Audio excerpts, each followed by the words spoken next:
Should I push the button? Sure. Should I? Mm-hmm. Are you ready? I'm ready. Are you sure? Yep.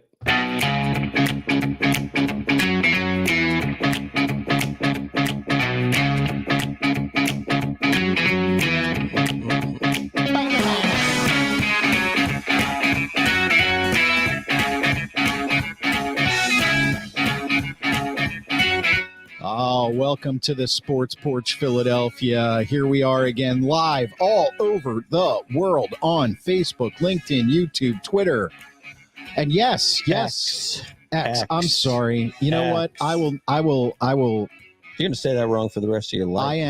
I am, because honestly, it's not X. It's Twitter. It's Twitter. Yeah, I know. Ridiculous. I know. Get over yourself, Elon Musk. There you go. And we drop the podcast right after the show on the iHeartRadio app, Apple Podcasts, Spotify, or anywhere you get your friggin' podcasts. And you can always catch us online. Visit us there at theporcheslive.com, theporcheslive.com. Theporcheslive.com. Click on the Philadelphia tab. It's the only tab that matters. Was that hard to memorize, that part?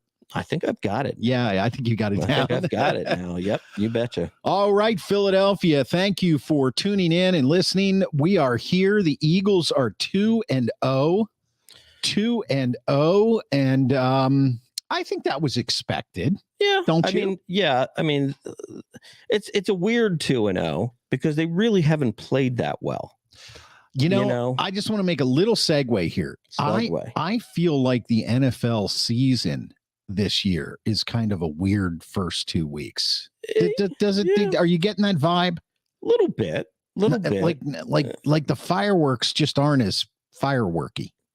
Well, you know what it is, because I think we all know that, the bottom line is for the most part, it really almost doesn't matter what's happening now. I mean, it's really the teams that are playing good football toward the end of the season are the ones that are the most dangerous and likely to go to the furthest. Like, it's kind of like this. Like right now, I'm looking at the Eagles versus, who you would think would be their two biggest, competitors, which would be the Cowboys and the 49ers. Right. And I think, both the Cowboys and the 49ers, I think, look better than the Eagles so far. I would say the Cowboys defense definitely looks better than just about everybody. Right. And the Niners, it looks like Brock Purdy is, he's the same Brock Purdy that finished out the year last year. So they're the same team they were last year. But at the same time, I also look at, I believe the Chiefs won the Super Bowl last year, starting out 2-2. So they apparently didn't look very good in their first 4 games last year. You know what I mean? Yeah. And so you often have these times where teams start out 4-0, 5-0, 6-0, and then they just, they blow it, and then they tail off, or somebody big gets injured, or their quarterback like Dak Prescott just starts throwing 3 interceptions every week. You know what I mean? Well, and I think maybe in reference to the Eagles, it's also kind of like, well, whether they look as good as they could or not, they're still 2-0. And like, if they had been 0-2, there'd be a lot more chatter. You know what I mean? That would be a disappointment. This is kind of like expectations, but at the same time, and we're going to get into this a little bit, they don't look as crisp as we thought they would. No, they don't. Yeah, they don't. Yeah, and you want to talk a little bit about Swift? Right. We didn't really talk much before the show this week, but I know exactly what you want to talk about. I'm going to let you talk about it. So my feeling is this. So DeAndre Swift had a great game. He did. 28 carries, 175 yards, I think. Yeah, my thought was finally. And a touchdown. Right. Now, this is what I just don't understand. If I'm not in the NFL myself, obviously I wouldn't be a player, but maybe I'd be in a front office somewhere. Yep. Maybe. Right? Maybe. But I'm not in the NFL. And I know before the start of the season that DeAndre Swift is the Eagles' best back. how is it possible that the Eagles didn't know that they played Kenny Gainwell ahead of him, for the entire first game and only gave DeAndre Swift 2 carries? Like, how does that happen? I don't know, other than I don't know. I mean, the only thing I can think of is, is there some sort of allegiance to the guy because he's been on the team for a couple years and he had a really good playoff run with them last year. So they felt like, he's got to lose it before somebody else takes it. That kind of, I mean, I don't know. I mean, you would just think that you would just put your best back out there, though, wouldn't you, for the brunt of the carries?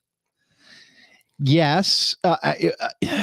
My question. Well, you know what? Look, the Eagles, and I love how fan bases and just about any NFL market, they like to hold on to what like the team's history is. Like in Pittsburgh, the Steelers defense, and the Eagles, even back all the way back in the Andy Reid years. I mean, Westbrook was the primary back, but they still had a little bit of a running back by committee approach, and maybe that's just the new NFL, the way the NFL is. Like, yes, I'm with you 100%.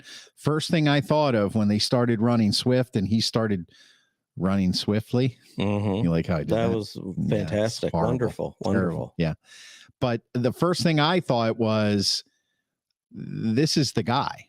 This is your running game right here. Right. I mean, it kind of looks a little bit like the NFL from 15 years ago, like, and they handed him the ball a lot. Right. And here's the thing. Like, I get it. The Eagles do have like a stable of quality backs. So there's no point in wearing somebody down the entire season. Right. But to me, it sort of seems like, okay, if you're going to be running back by committee, it should probably mean like, DeAndre Swift gets about 15 touches.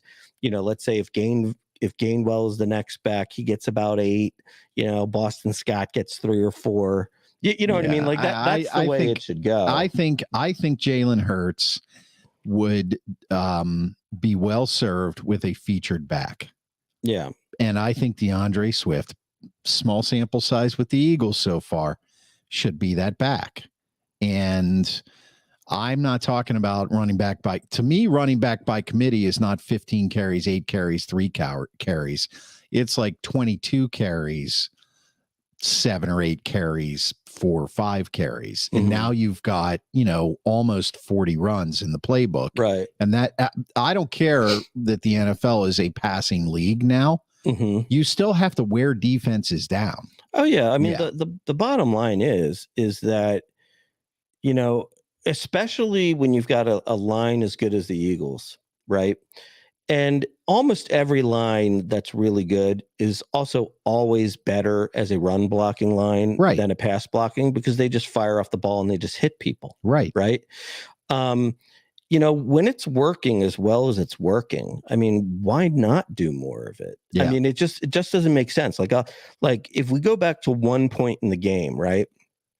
There was one point in the game where the Eagles left themselves open to potentially screwing up this game against the Vikings. Okay.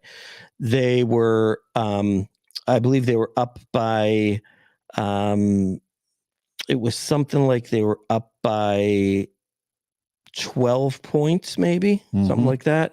Something like that. They were up by like 12 points. They had a first down at the 25-yard line.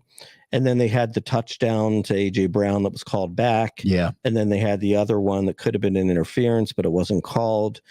But, I think they wound up in like a 3rd and like 18 or something, right? And all they had to do was hand it off to a running back. And that running back would get like, even if he got 3 or 4 yards, it would be a very makeable field goal for Jake Elliott. And then you'd go up by 3 scores. Right. And instead, what did they do? They passed like 2 plays in a row, and Hurts was sacked 2 plays in a row. They're out of field goal range, and then they leave the door open.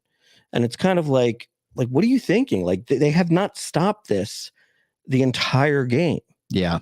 I get it. Sometimes you got to do a little something different. And I realize when your receivers are, that good and they want the ball, sometimes you have to appease them, but seriously. Yeah, well, that's the new NFL. The old NFL wasn't about appeasing the receivers that want the ball. It was about winning the game. Right. And that's what I felt like. Yeah.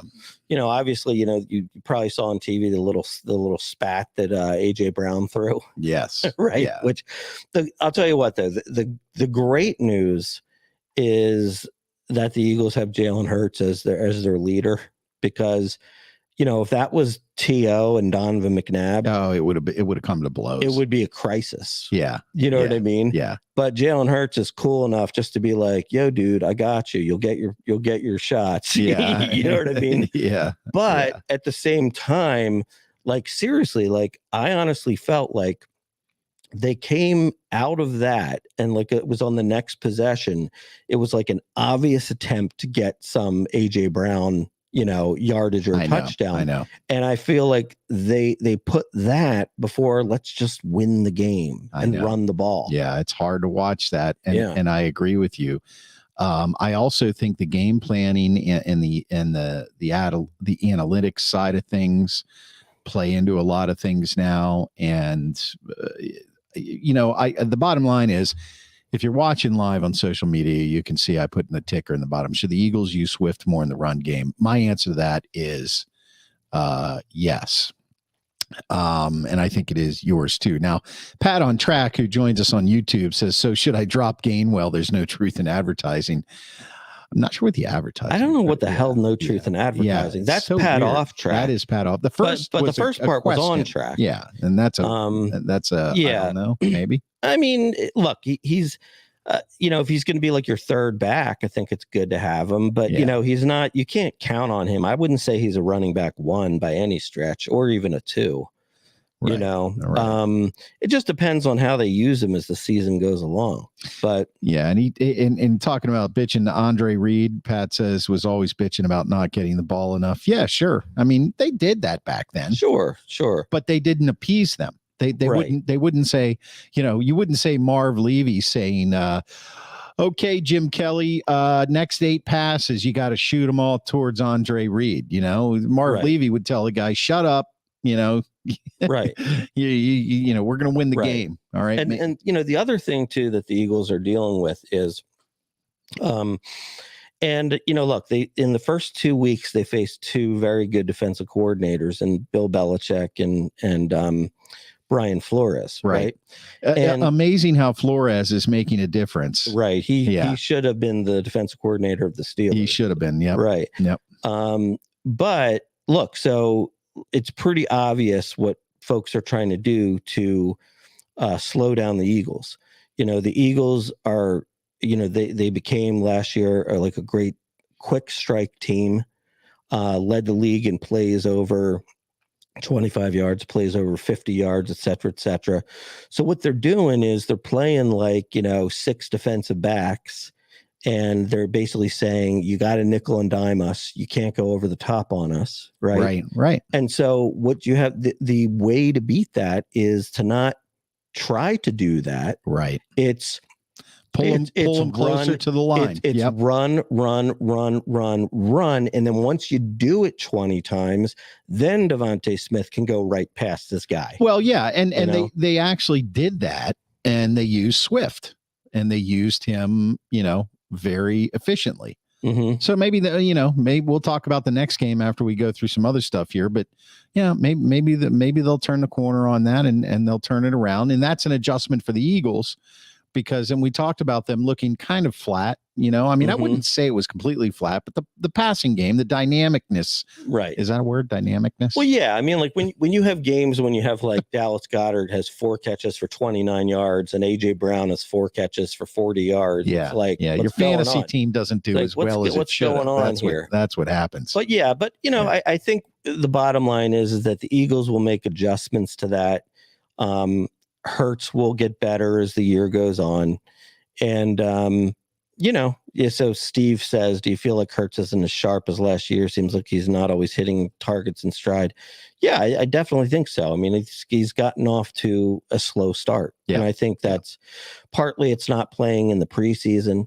Yeah, of course. And I think the other part is that, defenses have spent an entire, off season trying to game plan for them. Studying his tendencies. Right. And so they have to adjust to that. And I think they will. I mean, part of it as well is, granted, the Patriots and the Minnesota Vikings, they're like probably teams that are going to be one game out of the playoffs, but they could be teams that are one game in. I mean, they're kind of like 500-ish type teams. They're also not terrible teams. Yeah. Like if you're going up against like the Arizona Cardinals and you're having problems, and you're going up against, like the Giants and you're having problems. I mean, I don't know. I think that would be more of a problem. I think they've played some pretty good defensive staffs. Yeah. Well, I mean, Minnesota, not really, but improving this year. And yeah, Belichick, he's a schemer. So, right. So there is one thing that you were very, very pleased about, and you yourself have bitched about this on many an occasion and on many of the shows.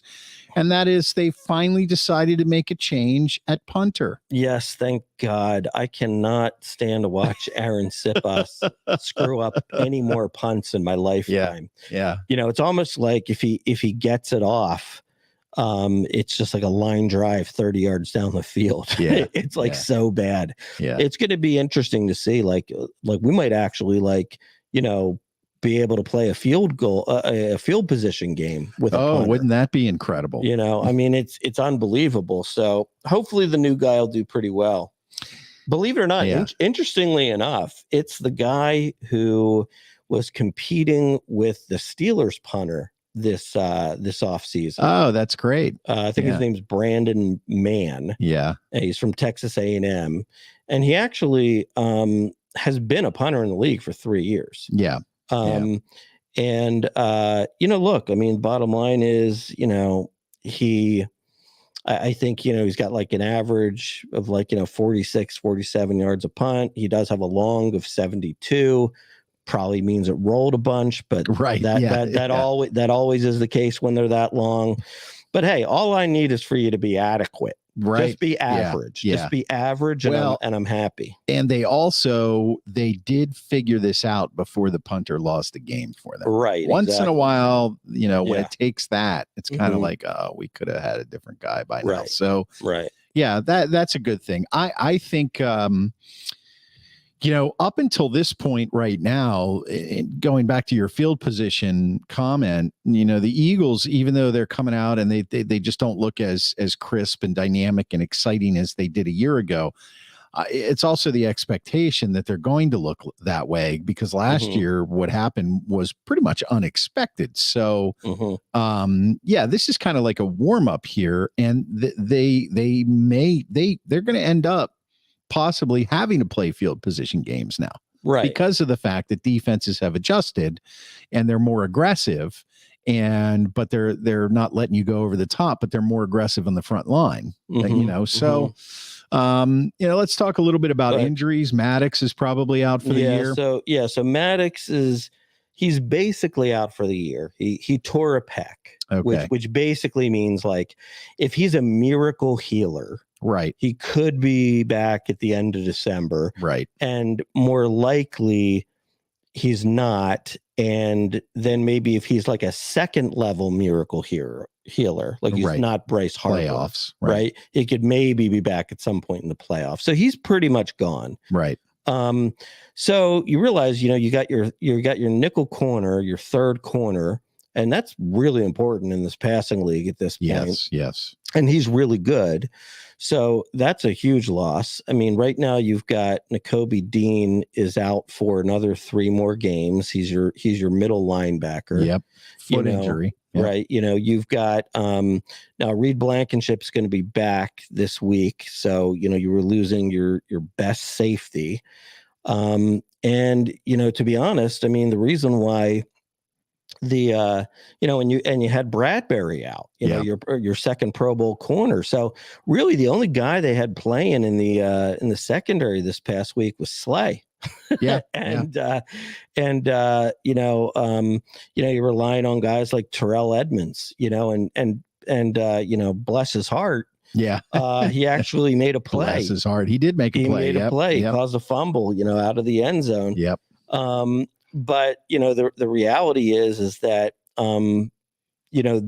Kirk Cousins moved up and down the field against a bunch of very young corners. Now, I think some of these guys are going to be good, but look, at corner you need experience, right? Trial by fire, Schwaber. So Trial by fire. I like Josh Jobe, but and he came on nicely in the first game. In this game, he was some good, some bad. But that's what it's going to be when you're going up against a good quarterback and receivers. This Mario Goodrich, same kind of thing. He blew an assignment on that one touchdown that was wide open. Well, it's his first game. Well, I mean, I can't completely blame him. You're in luck because they're facing Baker Mayfield next week. So, although the Tampa Bay Bucks are 2-0, I know. 2-0. Go figure. Right. I love how they constantly say in Tampa Bay, now that the Tom Brady era is over.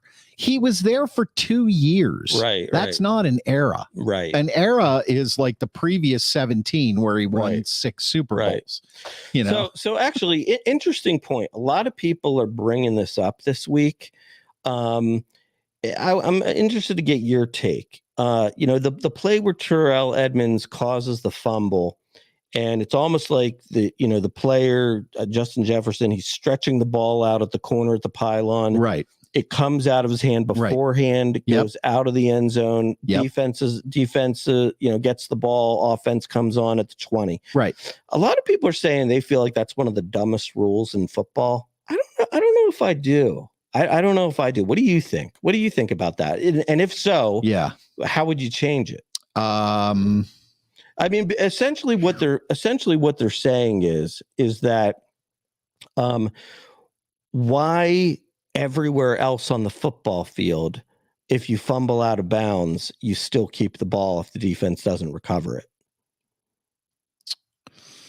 Yeah, I'm if it goes right. Yeah, I get it. You fumble at the 50 and it goes out of bounds, it's still the offensive ball. Yeah. But if you fumble into the end zone, I think, there's always a reason for these rules, and I can't imagine that was a rule that was one of the original rules in football. That's one of those things where it happened. Right. I don't know, maybe back in 1907 or I don't know, maybe 48, but 1948 sounds better. Yeah. And they were, and they're like, oh God, what are we going to do about this? Who gets the ball? Right. I think it's more of an incentive as you head for the end zone. Yeah. I think it's, if you think about it this way. Let's say you break off a 50-yard run and you're heading for the corner, okay, to avoid the tackling. And you're going to be tackled at like the 1 yard line, and then you purposely fumble it into the end zone, and you can say, well, the ball made the end zone before I went down, and it went out of bounds in the end zone, because if the ball goes out of bounds, it's placed at the spot where it went out of bounds. Right. So if it goes back to the offense, then it's placed at the spot where it went out of bounds, but it went out of bounds in the end zone, then you could just run down and like around the 5-yard line, fumble the ball into the end zone, and you've got a touchdown. Hear me out on this. I mean, if you think about, I'm not trying to be funny. I'm saying I get what you're saying. So there's incentive to hold the ball across the line. Yeah, it's more a preventative rule, right? From having teams fumble it into the end zone on purpose. Right. Yeah. Right. Yeah. Which makes some sense. Because you could also fumble it on purpose in the hopes that another teammate lands on it. Right. But the ball bounces around and it goes out of bounds. So now it's a much riskier. You could still do that. Fumble it at the 1 yard line. It bounces around and an offensive lineman falls on it in the end zone. Boom. It's a touchdown. Right. So I think it's more of a preventative thing. I mean, personally, I don't think that's a horrible rule. No, I don't either. Yeah. But a lot of people are all up in arms about it. It's because it happened to them. Right. Yeah. I mean, I hate the rules when they go against against me, right? No matter what. I mean, like for me personally, I feel like there's two rules in pro football that I hate and think should be changed. Okay. One of them is pass interference marked at the spot of the foul. I mean, and I hate that because you have no idea if the guy is going to catch it. Yeah. You know, we see guys drop the ball all the time when it's right in their chest. So I always feel like, you know, you throw a pass, you know, and there's interference in the end zone and you put it at the 1 yard line. That's too much. Well, well, at the end zone, see, that would make sense. If you make it a 10-yard penalty or 15, you could make it 15. Yeah, I think 15 is too much. Okay. See, I agree with you. Yeah. I don't like the spot fouls on the interference for the exact same reason. And what happens with those is, well, and you know, and now I'm thinking too fast while I'm talking. You know why they leave that rule in there? Because what happens with those is it when a team needs to move, it incentivizes them to throw the ball downfield. Right. That's true. That's how you keep it a passing league. Yeah. If you make it a 10-yard penalty, right. Well, then now, you know, why am I throwing the jump ball? Yeah. Or it makes the defensive back just say, I might as well just tackle him. Yeah, exactly. Because I'm only going to get 10 yards. Right. Yeah. If he's burned me, right, and he's about to hit on a 65-yard touchdown play, I'm just going to tackle his feet because I'm only going to give up 10 yards. Right. So I think we just kind of noodled this out. Yeah. That's why that rule's in place. Or like, could there be experts that we are? Right. But or could there be a different version of it? Like, so for example, let's say it's a spot foul everywhere on the field, except if it's in the end zone, it's at the 10-yard line. Yeah, but the more I think about this, the more I say, you know what? I hate the rule, but I understand the reason.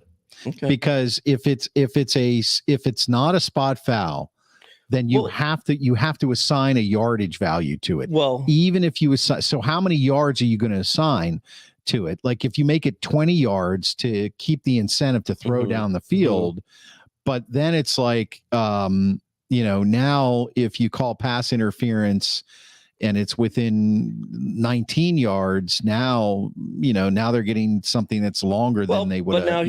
Now here's another counter argument to that. I don't know if you don't really watch a lot of college football, do you? I watch some, but not a whole lot. But in college football, it's I'm not sure if it's 10 or 15, but it's either a 10 or 15-yard penalty. So they don't do the spot foul. Right. And has anybody ever complained of being a terrible problem in college football? No. So, you know, that's the other way of looking at it. Yeah. The one other rule that I really can't stand is there is a non-penalty that is never called. And I don't even know why it exists if it's never going to be called. And that is the uncatchable ball. You know, like, you know, when a ball is, you know, let's say a cornerback has their hand on a guy's hip and it's kind of maybe a holding, but the ball's thrown like 10 feet over his head out of bounds. It's impossible to be caught. And they never call that it's an uncatchable ball. It's the most annoying thing in the world to me. Sometimes they do. I've seen them do that. I've seen it maybe like once. It's not a lot. But and this is the reason why I think they don't call it, right? They don't call it because, you know, like they actually made a joke about it on the Sunday night game. They said, well, and everybody's saying, well, it's an uncatchable ball because they're all going like this, right? And then whoever it was, Chris Collinsworth or whoever, was just like, well, of course, that's because it's uncatchable because he tackled the guy. Yeah, but that's not always the case. It's not always the case. It's not always the case. And I just don't understand why that is not used more. Pat on Track thinks it should be a 15-yard penalty, or he's saying college is 15, probably. Yeah, right. He's definitely on track for that one, though. Right. So, yeah, I don't know. I mean, some of these penalties are just absurd. I honestly don't like the new roughing the passer calls that they've instituted. Some of them Yeah. are awful. I mean, here's the thing. Like when you're tackling a guy 9 times out of 10, you're going to land on top of him. I know. Yeah. I mean, that one was ridiculous. I mean, look, I get that you want to protect the quarterbacks. And so I get if you smack the guy on the helmet, I get it. Yeah. You know, maybe he wasn't trying to do that, but he did. Yeah. And we get that. Right. Now, the tackling low, you know, here's the thing. I mean, I think it should be called if it's malicious, like with malicious intent. Right. But if the guy, for example, is blocked into him, what is he supposed to do? Yeah, there was a play the other day where it was like, you know, it was like a 3rd and 10, and you know, it was an incomplete pass, and they called roughing the passer. They got a 15-yard penalty. They went in and they ended up scoring, and the guy was blocked into the lower half of his body, like he physically couldn't do anything to not do that. Right. Right. You but know what I mean? You'd have to institute replay on those calls. Not really. Steve says, I love protecting the QB. It could be a judgment call. Gaslighting. It could be a judgment call. I mean, I don't know. I mean, some of it's just insane. Yeah. And the other thing too, Pat's bringing up here, the whole helmet to helmet thing, when you've got like a running back, you know, diving, and should the cornerback just let him go? You know, or do you try to go in there with your shoulder? It's really hard. You know, this is a classic human condition. We're trying to control too many things that are out of our control. Right. In a chaotic environment, which is a football game. Right. And you know, I don't disagree. I don't disagree with the intent of these rules, but I think what's happened is they've been utilized in ways that benefit the league from kind of a dramatic standpoint, you know, vis-a-vis the roughing the passer call that's questionable near the end of the game to keep a drive going. Because that's when it almost always seems to happen. Right. The long interference call that keeps the Pro Bowl quarterback in the game for his umpteenth comeback victory that would have never happened if they didn't call that 38-yard penalty. Right. So it always seems to crop up. And that leads me to this little gem. Yes. And we didn't really talk about this. Is this an umpteenth gem? Yeah, umpteenth gem. You know, Aaron Rodgers goes down. Oh, yeah. And it seems that somebody predicted that on Twitter. I'll give you credit for it. Yeah, no, I'm not talking about me. Yeah. We'll talk about me on the next show. I have always said the Jets are where quarterbacks go to die, but I didn't mean that by injury. I meant it's just their organization. You thought he was going to suck. Yeah, he was just going to suck. Yeah. Now he can't even suck. So he kind of dodged my curse in a way. But what I'm saying is somebody on Twitter /X seemed to predict it. Steve sent us a text that said the guy was somehow associated with, I don't know, Warner Brothers or whatever. And so now you have this whole, like, is the NFL scripted? That's ridiculous. Have you seen those videos where there's those players that are not that long gone? You know, I can't remember their names. I'll look them up on YouTube. But where they literally, they're saying, like, they give us a script. They tell us what's supposed to happen. And then we go play the games. But there are times during the games where, the coach will do something kind of strange. And it's like, but that's to keep with the script. The only thing that I think, well, first of all, if I'm going to entertain the conspiracy theory at all. Yeah. Okay. If I'm going to entertain the conspiracy theory at all. Yeah. I will give you one instance of where it was not upheld.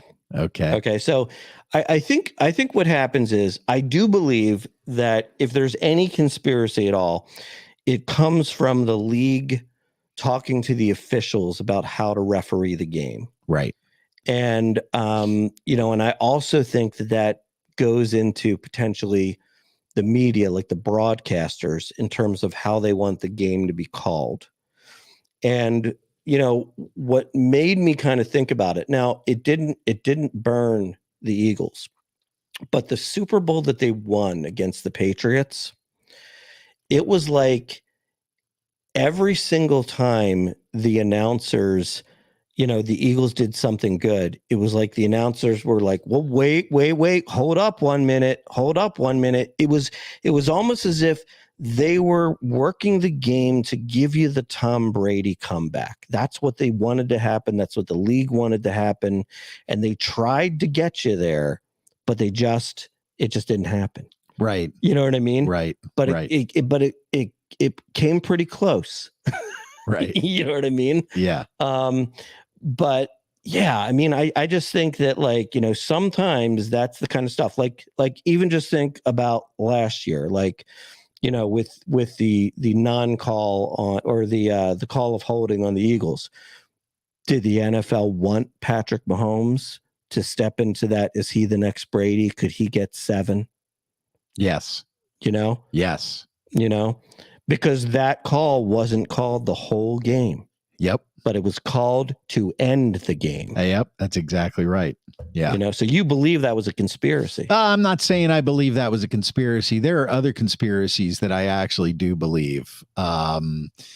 Patrick says sapphires and emeralds are umpteenth gems, low 4 rounders. That's another attempt, but off track. Should we give off track? But I'll give him credit for just saying sapphires and emeralds, because I didn't know that was in his vocabulary. Yeah. And DG, who is from who likes to watch our show from across the state, is down in Palm Beach DG. Gardens, says sounds like a crazy conspiracy theory. Studio wrestling is real. Right. Steve says they already know who's not going to make the playoffs. Explain Purdy otherwise. Yeah, Purdy's not a conspiracy Hall of Fame. He's, yeah. Or think of it,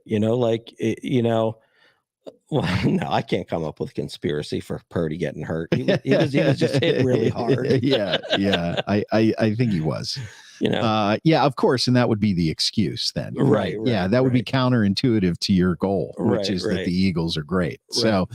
So yeah, I know it would have been that you'd want Andy Reid playing against his former team. That's right. That's exactly Super Bowl. right. It's yes. a story. That is the story. It's a story with the 49ers. There's no story. It just stinks. Yeah. Right. It just stinks, right? Yeah, yeah. But you know what? The more you bring it up, it's kind of like, how many times do you see that? Right. Now here we are, all of a sudden. And you had the Kelsey brothers, right? Reed finally won a Super Bowl with them prior to this. Yeah. Okay. And think about this now. Did the Cincinnati Bengals player push Patrick Mahomes out of bounds? 100%. Yes. But it did cause them to make the Super Bowl. Yes. Right. Had the flag had to have been thrown. Yeah. Well, I'd like to see that guy's bank account. It could have been swallowed. Yeah. What was it? Could have been. Yeah, that's true. I mean, it was 100% a penalty in my mind, but could have been swallowed. I've seen similar plays not called. Get swallowed. Yep. Well, the other side of it is when guys are playing at this level, it's not as if, to go back to DG's studio wrestling thing. Yeah, those guys, I hate to use the term athletes, but they are. They got to be in good shape to make those moves. Right. And we all know, at least most of us know, it's scripted. I find it hard to believe that, we could have a whole show on this pro wrestling thing. I do not understand why people get into it from a competitive standpoint. Oh, I don't either. Like, who's going to win? Like, it's fake. From an entertainment standpoint, it's real. Like, they're really performing those moves, but they already know. Right. It's as fake can be. I know. And there's like tens of thousands of people that fill these arenas and happily, listen, I really, strange. I know, I really, really thoroughly enjoyed the series Ozark on Netflix because it was incredible entertainment. Right. But if Netflix would have raised my subscription price to a per show of like $280, I ain't going to watch it. Right. And that's what Right. these people spend to go to these Yeah. fake wrestling matches. Although I think that was a bad analogy. Yeah, sure. I didn't have time to come up with one. I just came up with it. Let me give you a better analogy. Please. A better analogy is I enjoyed wrestling when I was 8. Okay. Because I didn't quite know yet that it was fake. Yeah. And it was kind of neat. Yeah. I remember Jimmy Superfly Snuka. Oh, yeah, baby. Would jump from the top rope. The Iron Sheik. And that was cool. Yes. But I think somewhere around the age of 12 or 13, I realized that it was fake. Right. And therefore, my interest was gone. That's right. And it's kind of interesting that for some folks, it never goes away. Yeah, I wonder why that is. I don't know. Stuck at 12. I don't know. Stuck at 12. That's what my wife says about me all the time. I should be at WWE. Living out in the sticks. Yeah. Okay, so we got a little off track there, but right up Pat's alley. He says he went to a WWF event at 12. Ringside seats. Ruined it for me. Steve said, so now the NFL is fake, but you refuse to believe it. I think that's Steve just saying that because it's so obvious that the Steelers are so far away from a Super Bowl that he's just like, nah, it's fixed. I mean, you could almost say that the Eagles with one Super Bowl victory are closer to 7 than the Steelers. That's hilarious. That was good, wasn't it? Yeah, I guess. It's a good thing this is a Philadelphia show. We're winning tonight. Stay tuned. Good luck. Mr. Fuji, Saito, SD Jones, Bob Backlund. I don't even know those names, Pat, but I know they're wrestlers, Mr. Fuji. I do hope that the Steelers beat the womanizer. Yeah. Deshaun Watson. Yeah. What a piece of crap. Anyway, okay. So all right. let's talk about Eagles predictions. Then we got a couple minutes on the Phillies because Tampa Bay we got to talk about that. Monday night. Hey, you want to know what? You know what you're going to be saying to me that day? What? Happy birthday. Yeah, it's my birthday. Yeah, that's pretty exciting times. It's good for you to remember that all of a sudden. Exciting times. Yeah. Yes, I'll make sure to bring you a cupcake. Yeah. Oh, and we'll be doing a show. Oh, wow, we're doing a show on my birthday. Oh, yeah. How about that?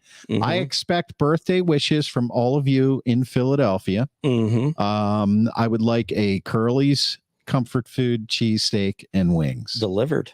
Thank you. Do you think DoorDash will deliver?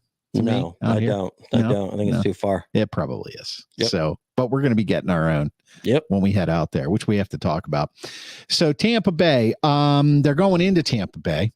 It's a Monday night game. It's prime time. The Eagles. I'm going to say, I honestly, I think the Eagles are going to hand Tampa Bay their ass. I think they're,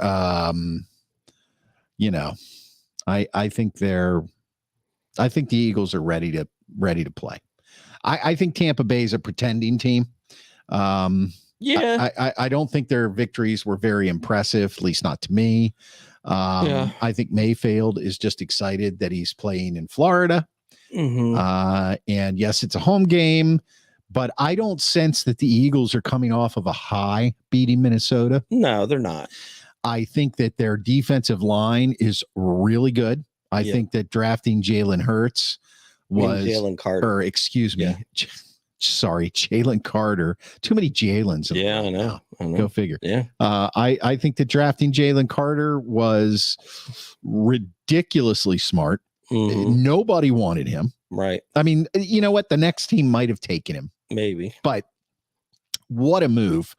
And Jordan Davis is now turning into the monster that he should. And I think even with that set, look, you got Mayfield is not an elite quarterback. He's just not. And he's got good receivers though. He does. But I think once the Eagles front seven starts putting pressure on Mayfield, he cracks.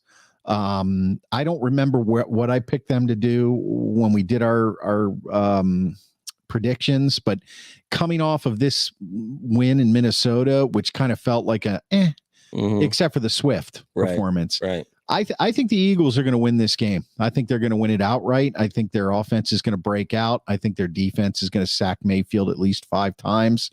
And I think they're going to win this game. They're definitely going to cover any spread.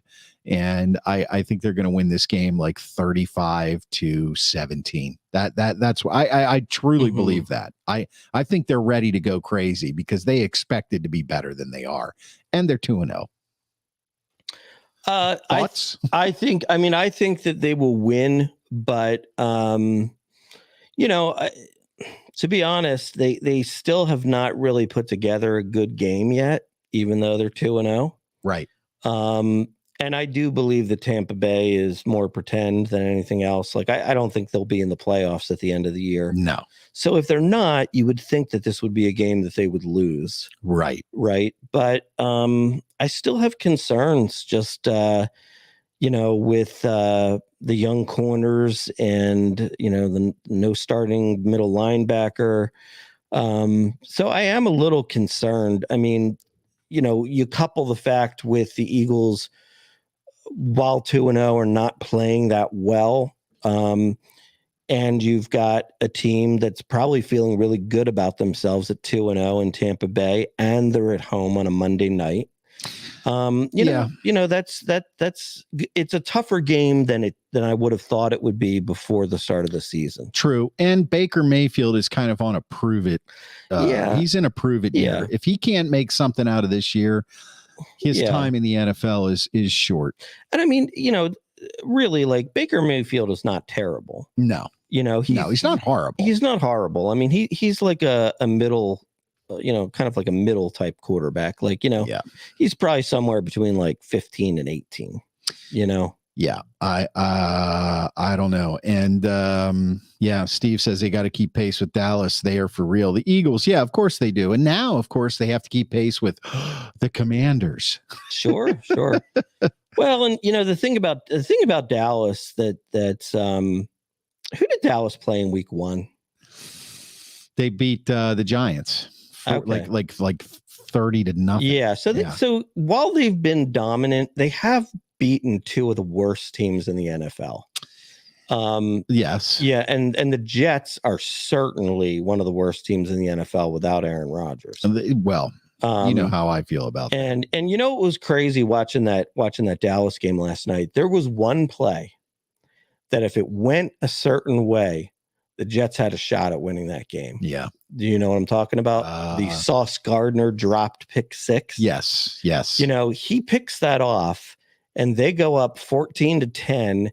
And now everybody's starting to think, oh, Dak's not better. He's still throwing shitty interceptions. Yes. You know what I mean? Yeah. That could have turned the whole thing. I know. And he dropped it. I know. Oh, my God. Well, it was in the script. It was in the script. Drop it. It was in the script. You're going to get a ball. It's going to be a pick 6. You have to drop it. You have to drop it. We give you $100,000. Yeah, that's drop. right. Yeah. Well, that money flows around that place like crazy. Right. And Commanders aren't bad at all. I mean, they're sort of. I'm not sold on that. Nah. No. I mean, hey, they're better than they've been in a while. Well, the thing about the Commanders is the environment in the clubhouse and the environment in the organization is totally different. It's going to take a while before they can actually be relevant, and we'll see. Right. You still have to find out if Sam Howell is the quarterback or not. Yeah. He looks decent, but it's still to be determined. Right. And how about Chase Young just being such a dumbass, just taking all those penalties on those last drives? Yeah. You know what I mean? Yeah. I once again, what's happening is the majority of the team was drafted by the previous ownership group. Right. And now you've got a new ownership group in there, and this is the adjustment year. Right. What's going to happen? Is Rivera going to be back? The only way Rivera, I think this is the last year of his contract. In my opinion, the only way he's back is if they make the playoffs, then he's got a shot.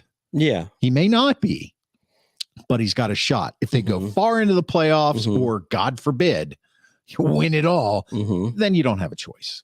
So right. I don't think they're for real either. I think there's a little bit of motivation going on there, and time will tell. I think they're going to be in it towards the latter half of the season, though. I don't know. I wouldn't bank on that. I just wouldn't bank on that. I mean, two things. They have two big issues: the Eagles and the Cowboys. Right. Established franchises with good, better coaching staff, better organization, and obviously the previous Super Bowl loser and a team that always seems to be right there. And Dallas's defense, I'll tell you what, man, that Micah Parsons, he does remind me of LT. I mean, it's crazy. So anyway, look, we didn't even talk Phillies. I know we're going to talk Phillies really, really quick here because it's been kind of a precarious last couple weeks of the season here. Mm-hmm. They are currently 3.5 up in the first spot for the wild card at 81-68. They do play the Braves tonight. They start another, good Lord, 3-game series with the Braves, who they lost 3 of 4 to just a few days ago. And, we talked about this a couple weeks back where we were talking and I said, look, they got to hit Milwaukee, San Diego, who's underperforming, but has a lot of talent, Miami, wild card, Atlanta, who's kicking ass.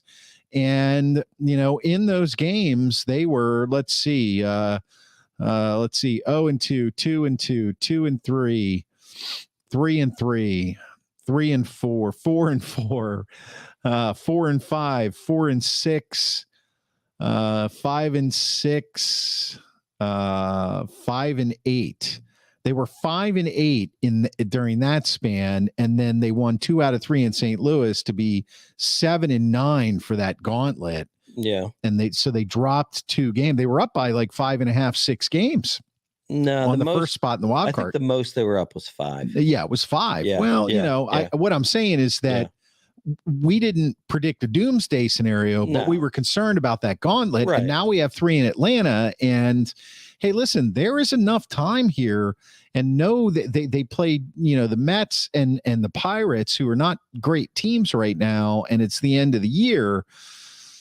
Man, they got to hold on. It's a possibility, It's a possibility. Look at you laughing. Well, that's because I'm always the Debbie Downer. I know. I don't think there's any chance they don't make the playoffs. I think they just got to hold on to the number 1 spot. That's the key, because if you get the number 1 spot, then you play 3 games, potentially all at home, versus the number 2 wild card. Then if you win that round, you can't play the Braves in the next round because they're the number 1 team. So then you would get the Dodgers, and then you would set up a showdown if you beat the Dodgers against the Braves in the National League Championship, which they handled last year. Now, remember, same thing as last year. Braves had their number all year, and then they took them out 4-1. Yeah. So, and to be honest, like even though they lost 3 of 4 to Atlanta in the last series, they easily could have won 3 of 4. Yeah. It was like 2 of them they lost in extra innings. Right. So I think the reality is that, look, I've kind of said all along, I don't see it for the Phillies this year, but I think it's possible. It's possible. Yeah. Well, it just depends on the script they handed out before the season started. Depends on the script. Yeah. Pat says Wheeler needs to bounce back tonight. Won't be easy. Yeah, I err on the side of caution. I look at this and say, who are the teams that are vying for spots? The Cubs, they've had a bad run of it lately. The Marlins, the Cubs and Marlins are tied for the 3rd spot. But the advantage the Phillies have is that they've got a pretty well-rounded team, right? And they're used to this. And they got hot in the second half of the year. And so they pretty much, if they play 500 ball from here on out and somebody else doesn't win 10 straight, because there's only about 12 games left, they're probably they're going to be in it. They're going to be in it. Exactly. I think they're going to be in it. Yeah. So, we can look forward to the playoffs, probably a Phillies report after every playoff game. I believe so. That's what I would expect. Yes. If I was a Philadelphia Phillies fan. If I was a sports fan. I will give that to you. There you go. There you go. So, all right, guys. Pat has one more off track. Rojas is. Oh, that's okay. Rojas has been Nice surprise. He has, Pat. Yeah, well, here's one for him. Bills at Commanders. Chris, Buffalo Wings versus okay, we'll go to York, PA, and you'll owe me a Harley. I don't know. Making the stretch between wings and a motorcycle. Yeah, off track. Yeah. What is it, like a Harley headquarters out in York it or used to something be. like that? Yeah, they make Harley Davidsons there. Yeah. They make them everywhere now. I was never really proud of that, but hey, what can I say? Well, all it's Scuzzbucket Town. And that would be the final word from the Grand Schwabini. The Grand Schwabini Scuzz Bucket sound. All right. Thanks, guys, for listening to the Sports Porch Philadelphia, where you can find us on the iHeartRadio app, Apple Podcasts, Spotify, or anywhere you get your friggin' podcasts. And we're going to drop it right after the show. So please be sure to subscribe, leave us a review.